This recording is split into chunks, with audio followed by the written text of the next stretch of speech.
Latest updates ఎప్పటికప్పుడు పొందడానికి Big TV WhatsApp channel follow అవ్వండి. లింక్ డిస్క్రిప్షన్ లో ఉంది.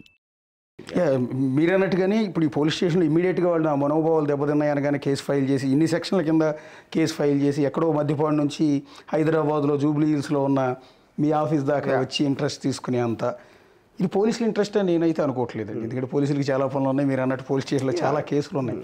దీనికి మోటివ్ వేరే ఉందనుకుంటున్నారా? అంటే ఐ మీన్ కదా నేను ఇప్పుడే చెప్పాను కదా, ఇట్ ఈస్ పాసిబుల్. అంటే ఇప్పుడు ఆ సెక్షన్స్ బట్టి కొన్ని ఏదో నాన్ బెయిలబుల్ లాగా ఉండాలి అని చాలా ఆలోచించి పెట్టిన సెక్షన్స్ అయ్యి అప్పుడు ఆ సెక్షన్స్ మీద పెట్టినప్పుడు obligation of the police they have to register అయిన తర్వాత దాన్ని స్పీడప్ చేయడానికి ఎంక్వైరీ కానీ ఇది కానీ అది చేయడానికి 100% ప్రెజర్. ఆ ప్రెజర్ పోలీస్ లోపల ఉందా, పొలిటికల్ క్లాస్ నుంచి ఉందా, ఇంకేదన్నా ఉందా అనేది ఐ కాంట్ స్పెక్యులేట్ దాని వెనకాల రీజన్ ఎవరై ఉంటారో అనేది. బట్ ఎవరో ఉన్నారని మాత్రం క్లారిటీ తెలుస్తుంది. అది నా పాయింట్. ఒకసారి వాళ్ళకి ఆ ఇంటెన్షన్ ఉన్నప్పుడు that is not a regular system of justice, it is motivated justice అంటారు. వాళ్ళకి కించపరిచారని మా నాయకుల్ని అవమానపరిచారని బాధపడుతున్న ఆ ఫోటోకి ఒకసారి క్లారిటీ ఇస్తే అయిపోతున్నావు కదా. నేనేమంటాను, ఇప్పుడు ఈ ఫోటో చంద్రబాబు గారు పవన్ కళ్యాణ్ని ఎత్తుకున్నారు అంటే బేసిక్గా ఒక బిడ్డని కనుక తండ్రి ఎత్తుకున్నట్టుగా ఎత్తుకున్నట్టుగా పెట్టి కింద వ్యూహం డేస్ టు గో కొద్ది రోజుల్లో సినిమా రిలీజ్ అవుతుంది. ఇది రామ్ గోపాల్ వర్మ వ్యూహం సినిమా ప్రమోషన్ ఇది. ఈ సినిమా చూడండి అని ఇందులో ఇలాంటి అంశాలు ఉంటాయి. ఇందులో దీనికి ఈ ఫోటో ఎందుకు పెట్టాల్సి వచ్చింది? ఇప్పుడు ఫస్ట్ ఆఫ్ ఆల్ ఈ ఫోటో నేను నాకు తెలియదు ఇది, అంటే నేను చూసాను అది. I remember seeing this picture. Okay, అది నాకు అంటే ఇప్పుడు నాకు వచ్చే వందల మీమ్స్లో వాటిలో ఇలాంటివి చాలా వస్తూ ఉంటాయి. ఓకే, అది దాని ఇంటెన్షన్ ఏంటి? ఆ టైంలో చాలా పాపులర్ నేరేటివ్ పవన్ కళ్యాణ్ చంద్రబాబు నాయుడు గారి దత్తపుత్రుడు అని అందరూ చెప్తూ ఉండేది. ఓకే, ఎవరైతే మీమ్ చేశారో ఆ కాంటెక్స్ట్లో చేసి ఉంటాడు అది. అంటే ఎప్పుడు కొడుకులాగా ఎత్తుకున్నారు అంటే దత్తపుత్రుడు అదే కదా. ఎక్స్ప్రెషన్ అన్నా కూడా తప్పు ఏముంటుంది నాకు డౌట్. అదే నేను అదే చెప్తున్నాను ఇందాక, అదే మీకు ఎక్స్ప్రెస్ చేసింది. ఫైనల్గా తప్పు గిప్పు అనేది క్వశ్చన్ కాదు. తప్పు ఉందా అప్పుడు చెప్పాలి ఎలా తప్పు అని. ఎలా తప్పు అని చెప్పకుండా మీరు అన్ని వేలు రోజుకి వస్తూ ఉంటే ఇదే చూసి అది ఆయన ఎందుకు ఫీల్ అయ్యాడు అంటున్నాను. అంటే ఇది ఒకటే చూశాడు ఆయన, ఇంకా ఉన్నాయి. ఇది కూడా సేమ్ మీరే పోస్ట్ చేశారు, మీ ట్విట్టర్ అకౌంట్లో పోస్ట్ చేశారు. వ్యూహం Ram Gopal Varma 6 days to go. ఇందులో చంద్రబాబు గారు, లోకేష్, పవన్ కళ్యాణ్ ఉన్నారు. ముగ్గురు పోట్ల గిత్తల మాదిరిగా ముందుకు వస్తున్నట్టుగా అనిపిస్తుంది. అసలు నాకు గుర్తులేదండి ఆనెస్ట్గా. నేను ఆ ఫోటో చూసిన గుర్తుంది కానీ ఇది నాకు గుర్తులేదు. అంటే ఇది చూసిన తర్వాత మీకు చూసిన తర్వాత కూడా నాకు దీని కాంటెక్స్ట్ అర్థం కావట్లా. పోట్ల గిత్తలు అంటే ఎందుకు, అది ఎలా లింక్ అవుతుందో నాకు అర్థం కావట్లా. గిత్తలాగానే ఉన్నాయి కానీ దాంట్లో అంటే అది దత్తపుత్రుడు కాంటెక్స్ట్ చేసిందని అర్థమైంది. ఇది నా కాంటెక్స్ట్ అర్థం కావట్లా అంటున్నాను. ఇంకొకటి వాళ్ళు కంప్లైంట్లు ఇచ్చింది ఏంటంటే ముగ్గురిని లేడీస్ కింద పంజాబీ డ్రెస్సు అండ్ చీర, చంద్రబాబు గారికి చీర, పవన్ కళ్యాణ్ గారికి పంజాబీ డ్రెస్ అండ్ లోకేష్కి పంజాబీ డ్రెస్ చేసిన ఈ ఫోటో కూడా మెన్షన్ చేశారు ఎఫ్ఐఆర్ ఫైల్ అవటానికి. ఇది కూడా ఇందులో ఒక లెటర్ పట్టుకున్నారు పవన్ కళ్యాణ్. అంటే మగవాళ్ళకి ఆడవాళ్ళ డ్రెస్ వేస్తావా నువ్వు అనేది ఇక్కడ ఫిర్యాదు. నాకు ఇది కూడా నాకు గుర్తులేదండి, గుర్తులేదు. సో ఈ ప్రస్తుతానికి వీళ్ళు అబ్జెక్ట్ చేస్తున్నది అయితే ఈ ఫోటోలేండి. అంటే దాన్ని ఇదొకటి, ఇది కూడా సేమ్ దాంట్లోనే దత్తపుత్రుడు వస్తుంది. అంటే ఇందులో ఇంటెన్షన్ ఏం లేదు మీద, అసలు ఏం ఇంటెన్షన్ లేదు కాదు. ఫస్ట్ ఆఫ్ ఆల్ నేను ట్విట్టర్లో పెట్టాను లేదా అనేది నాకు తెలియదు, గుర్తులేదు కాదు. ఇది ఎందుకంటే ఎప్పుడండి 1 year బ్యాక్ అసలు అది. ఎందుకంటే ఆ టైంలో 100,000 వచ్చాయి ఇలాంటి మీమ్స్. ఆ టైంలో మొత్తం ఎలక్షన్ రన్అప్ 1-2 years నుంచి ఇవే ఉన్నాయి. సోషల్ మీడియా మొత్తం ఇలాంటి ఫొటోస్ ఉన్నాయి. ఇందాక ఇవి కూడా చూపించారు. ఎన్ని 100,000 ఉంటాయి దాంట్లో. కొన్ని మీ మెమరీలో ఉంటాయి, కొన్ని ఉండవు.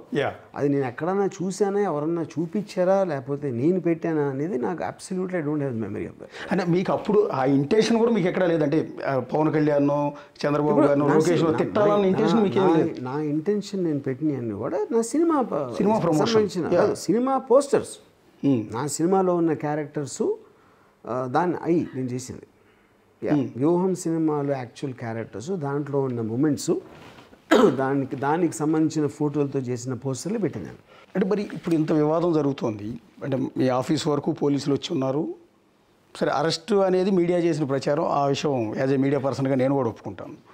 రెండోది మీరు తమ్మునైల్స్ గురించి కొన్ని మీరు పరారని పెట్టడం అనేది యాజ్ ఏ మీడియా పర్సన్గా అది తప్పు. మిమ్మల్నే కాదు ఎవరి గురించి అయినా సరే అట్లా పెట్టకూడదు. నిజానిజాలు తెలుసుకుని చేయాలి తప్ప అలా పెట్టకూడదు ఒకటి. సో ఈ నేపథ్యంలో అక్కడ నాకు ఒక ఇది అంటే ఇప్పుడు థంబ్నెయిల్స్ అనేది ఇవాళ రోజుల్లో అంటే ఇప్పుడు మీరు చాక్లెట్ అమ్మారు అనుకోండి, నా చాక్లెట్ కన్నా తీయ చాక్లెట్ ఉండదు. లేకపోతే చాలా సంవత్సరాల క్రితం లిమ్కా యాడ్ వచ్చేది, అదంటే 0 బ్యాక్టీరియా డ్రింక్ అని పెట్టారు. అంటే ఏంటి అర్థం, వేరే లింక్లో బ్యాక్టీరియా ఉందా అంతే కదా. కామన్ సెన్స్ అన్నిట్లో బ్యాక్టీరియా ఉంటుందని తెలుసు అందరూ. సో మీరు అట్రాక్ట్ చేయడానికి ఇప్పుడు first of all most of the media aspect అనేది అది బిజినెస్ అని అందరికీ తెలుసు. వాళ్ళు వాచ్ టైం కోసం పెడతారు. వాచ్ టైం ఎప్పుడు వస్తారు, చాలా ఇంట్రెస్టింగ్ థంబ్నెయిల్, రామ్ గోపాల్ ఈడ్చుకెళ్తున్న పోలీసులు అంటే అంటే అని లేకపోతే జైలు రెడీ చేస్తున్నారంటే నాకు అంటే ఉన్న తలగడ తీసేస్తున్నారా లేకపోతే నా కోసం తలగడ పెడుతున్నారా అది కూడా నాకు క్లారిటీ లేదు. కానీ అదేంటంటే మనందరం ఎంజాయ్ చేస్తాం వితౌట్ ఫెయిల్. అప్పుడు ఏంటి, that becomes a part of the social ecosystem of the social media. అప్పుడు మీరు కార్టూన్స్ని ఎలా ఆపలేరో థంబ్నెయిల్స్ కూడా అలాగే ఆపలేరు. ఆపడం కష్టం, అది చేయకూడదు కూడా నా ఫీల్. ఎందుకంటే మీరు ఒక విధంగా అది నన్ను ఇలా అంటారా అని నేను నా మనోభావాలు ఏంటి దెబ్బతిని నేను మళ్ళీ దాని మీద కేసు పెట్టి ఎవరైతే యూట్యూబ్లో ఉన్నారో అది అనవసరం విషయం. ఎందుకంటే you should take it like a joke. అది సటైర్ ఇట్స్ ఎవెన్చువలీ సంథింగ్. ఇప్పుడు ఇవాళ మీడియాలో ట్రూత్కి ఫాల్స్కి లైకి డిఫరెన్స్ అనేది పోయింది. I don't think it no longer exist. ఎవరు నమ్మేది అని నమ్ముతారు. రామ్ గోపాల్ భయపడి ఉడికిపోతున్నాడు అని అంటే ఒకటి నమ్ముతాడు, రాముల కేర్ చేయడం అంటే వాడు నమ్ముతాడు. రెండింటికి మధ్యలో ఏముందని ఎవరికీ తెలియదు. సో వాళ్ళు నమ్మినప్పుడు అప్పుడు వాళ్ళకి నమ్మకం కలిగిస్తుంది అనుకునే వాళ్ళు ఆ దిశలో పెడతారు థంబ్నెయిల్ ఫైనల్గా. సో నిజానికి ఎవరికి ఏం తెలియదు. నేను జెన్యున్గా ఇప్పటి వరకు I don't believe that the police came to arrest నన్ను. ఎందుకంటే వాళ్ళు అసలు డెన్లోకి ఎంటర్ అవ్వాలి, డెన్ బయట ఉన్నారు, నన్ను కలవాలన్నారు. కానీ ఇప్పుడు ఇందాక నేను చెప్పిన ఆటల మొలాన and I was not there, అందుకని చేయలేదు. అది వాళ్ళు మధ్యాహ్నం ఎప్పుడు వెళ్ళిపోయిన తర్వాత ఒక టీము కోయంబత్తూరు వెళ్ళింది, ఒక టీం బాంబే వెళ్ళింది, ఒక టీం ఎక్కడికి వెళ్ళింది, ఇవన్నీ చెప్పారు. ఇప్పుడేంటి స్ట్రేంజెస్ థింగ్ ఏంటంటే ఇంతవరకు వాళ్ళు డెన్కి రాలేదు. టీమ్స్ బయట డెన్ వదిలేసి అన్ని చోట్ల ఎత్తకడం ఏంటి, వాళ్ళు చెప్పారని చెప్పట్లా. ఇంతవరకు ఆ ఇన్స్పెక్టర్ గారు కానీ ఆ పోలీస్ టీంలో వచ్చిన ఎవ్వరూ కూడా రామ్ గోపాల్ అరెస్ట్ చేస్తానికి వచ్చామని చెప్పలా, అరెస్ట్ చేయడానికి ఆయన దొరకట్లేదని ఆయన చెప్పలా, మేము టీములు పంపించామని చెప్పలా. అంతా కూడా మీడియా కథనాలు. చెప్పలేదు, ఇన్వెస్టిగేషన్లో ఉంది వచ్చామంతే. సో నేను రిప్లై ఇచ్చాను నోటీస్కి, క్యాన్ దిస్ బి అలౌడ్ అని అడిగాను. నేను చాలా మర్యాదపూర్వకంగా నేను పంపించాను. వాళ్ళు కూడా చాలా మర్యాదపూర్వకంగా బిహేవ్ చేశారు నాతో నోటీస్ ఇవ్వడానికి వచ్చినప్పుడు కానీ మన్ను కానీ. So eventually it's the law of the land. కాకపోతే వీళ్ళ వెనకాల ఎవరైనా వేరే లార్జర్ పిక్చర్ ఉందా అనే దాని మీద ఇప్పుడు నేను నా ఫోను లేకపోతే నేను ఈ 3 రోజులు కనపడకుండా ఉండటానికి 3 కారణాలు ఉన్నాయి. ఒకటి, I believe that there is a larger picture, I wanted to have a clarity on that ఒకటి, and before that legal recourse ఉంది.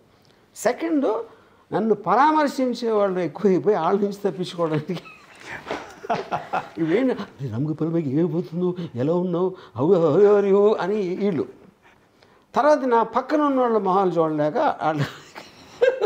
ఏదో whatever the point is, ఇప్పుడు eventually I'm a citizen, I'm a little well known person. నేను ఎక్కడికి వెళ్తాను అసలు, ఎలా how is it possible for me to go anywhere? అప్పుడేంటి వాళ్ళు రిప్లై ఇచ్చారనుకోండి, ఇది కుదరదు, వచ్చి తీరాల్సిందే అంటే 100% తెలియదు. నేను ఓకే, నేను అడిగింది ఏంటి, నా పనులు ఉన్నప్పుడు నేను వీడియో కాన్ఫరెన్స్లో క్వశ్చన్స్ మీరు అడిగిన అన్ని క్వశ్చన్స్కి నా ఇంటెన్షన్ ఏంటి, ఎప్పుడు చేశాను, ఎందుకు చేశాను, చేయలేదా ఏంటి, ఆ క్వశ్చన్స్ అన్నీ ఆన్సర్ చెప్తాను. అప్పుడు వాళ్ళకి దానికి రిప్లై ఇవ్వకుండా అది అలా కుదరదని ఇవ్వాలి కదా రిప్లై. వచ్చి తీరాలి, ఈ కారణాల వల్ల వచ్చి తీరాలి అని ఏదో చెప్పచ్చు. అది చెప్పకుండా వస్తే ఏంటి అర్థం? కానీ వాళ్ళు వచ్చిన రీజన్ నాకు ఇప్పటివరకు తెలియదు. నేను 100% అరెస్ట్ కోసం రాలేదని నేను నమ్ముతున్నాను ఇంతవరకు. నేను దీని వెనకాల పెద్ద పెద్ద లీడర్ ఉన్నాలని కూడా నేను నమ్మట్లేదు.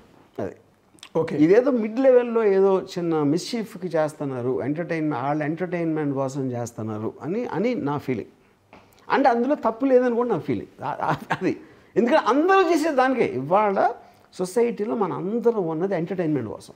Nobody takes anything seriously. అప్పుడు ఇప్పుడు నేనున్నాను అనుకోండి, నాకు అంటే దీన్ని తప్పించుకోవడానికి నేను పారిపోయి దుబాయో లేకపోతే ఎక్కడో వెళ్ళిపోయి దానికి ఏదో తప్పనిసరి పరిస్థితుల్లో నన్ను రిమాండ్కి తీసుకొని జైలుకి తీసుకెళ్ళాలంటే I will prefer to go to jail. ఎందుకంటే జైల్లో నాకు 2-3 మంచి కథలను దొరుకుతాయి. ఇదేం ఉరి శిక్ష కాదు కదా, ఇదేం మర్డర్ కేసు కాదు కదా, ఇదేమి హీనస్ క్రైమ్ ఆఫ్ వైలెన్స్ అది కాదు కదా. Eventually it's a technical aspect. అది నాకు ఇప్పటికి కూడా అది ఎలా అప్లై అవుతాయనేది, ఇప్పుడు నేను లాయర్ని కాదు, అవి ఎలా అప్లై అవుతాయనేది నాకు పెద్ద మిస్టరీ ఇప్పటివరకు అసలు. So that of course the court will decide, the highest authority, that's okay. Yeah, అంటే మీరు పోలీస్ జైలుకి వెళ్తాను కూడా సిద్ధపడిపోయి ఉన్నారు అది కేసు. అంటే I don't think it's a big deal. So many people go to, ఇప్పుడు చంద్రబాబు నాయుడు గారు, వైఎస్ జగన్, రేవంత్ రెడ్డి వీళ్ళు కూడా జైలుకి వెళ్ళినప్పుడు నేనంత మీరు ఏ గ్రావిటీ కోసం ఏ కేసులో వెళ్ళారు అనేది పాయింట్, కానీ జైలుకి వెళ్ళటం పాయింట్ కాదు. అప్పుడేంటి, ఇలాంటి కేసులో కూడా నేను జైలుకి వెళ్ళే ఛాన్స్ వచ్చిందంటే అప్పుడు అసలు ఎలా ఉంది సిచ్యువేషన్ అనేది అందరికీ అర్థమవుతుంది. I will be very happy. జైల్లో కూడా మంచి కథలు దొరుకుతాయి. అదొకటి. ఇంకోటి, దీని వలన దీనికి కూడా జైల్లో పెట్టచ్చు అనేది ఒక అవేర్నెస్ వస్తుంది అందరికి. For more videos like this, subscribe Big TV channel.